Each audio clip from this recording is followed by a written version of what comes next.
Hey, look who's here. Hey, me, Matt.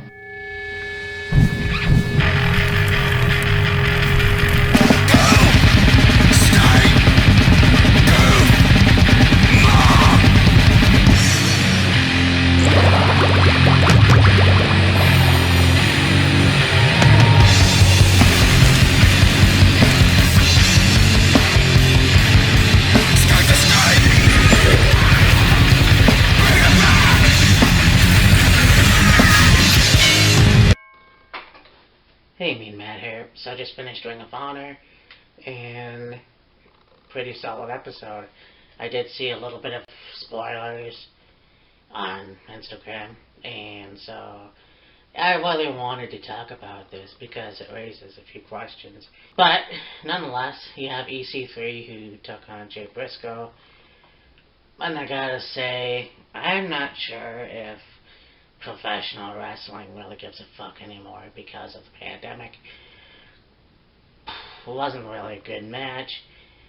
It ended basically the same as, I can't remember which match it was on Sunday at Survivor Series, but yeah, EC3 got counted out with the 5 count when he wouldn't let go of Jay Briscoe in the corner. So, yep, I'm not sure what that's going to happen.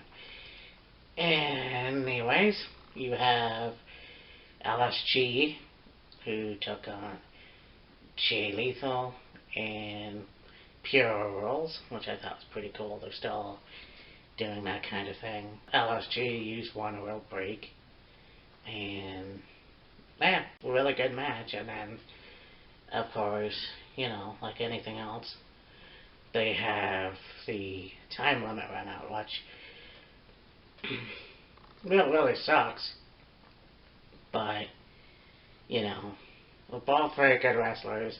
In my opinion, Jay Lethal is the OG of professional wrestling nowadays. In my opinion, maybe that's an understatement, but yeah, he's definitely, and he's still a pretty young guy in the business.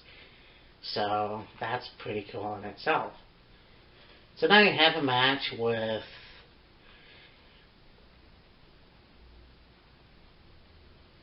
Matt Taven and the guy just drew a blank there, but he was a member of the new Kingdom. But anyways, that match, and it was pretty good. You know, it was a decisive winner though. I mean, Matt Taven flew out of the ring and his knee buckled, but he was able to still manage to get the win.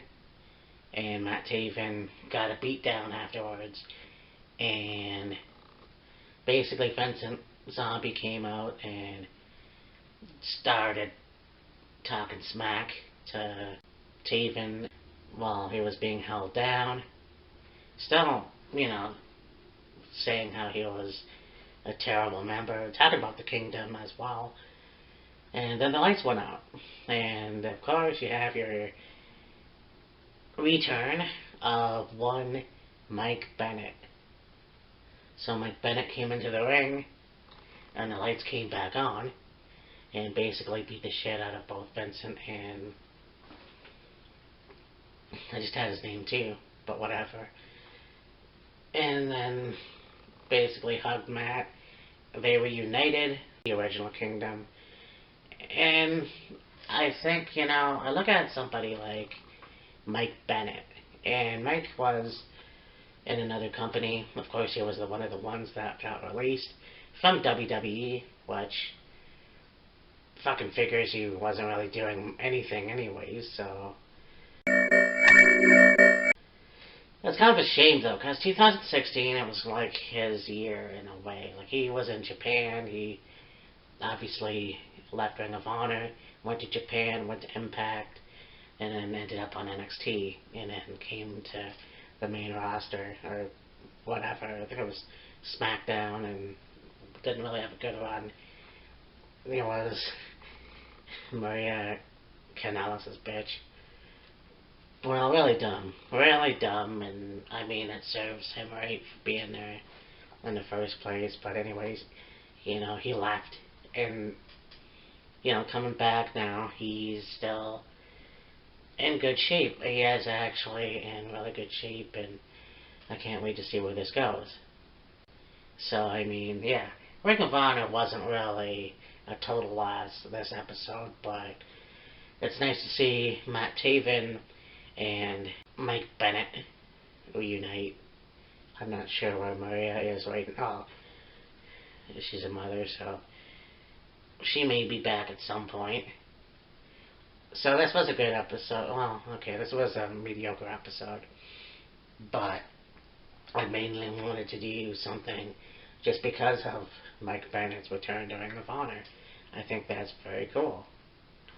And you know, speaking of OG members of the Kingdom, let's say that War Games doesn't turn out the way the Undisputed Era would have wanted it to turn out, for lack of a better term.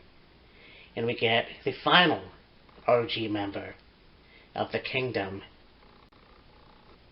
baby.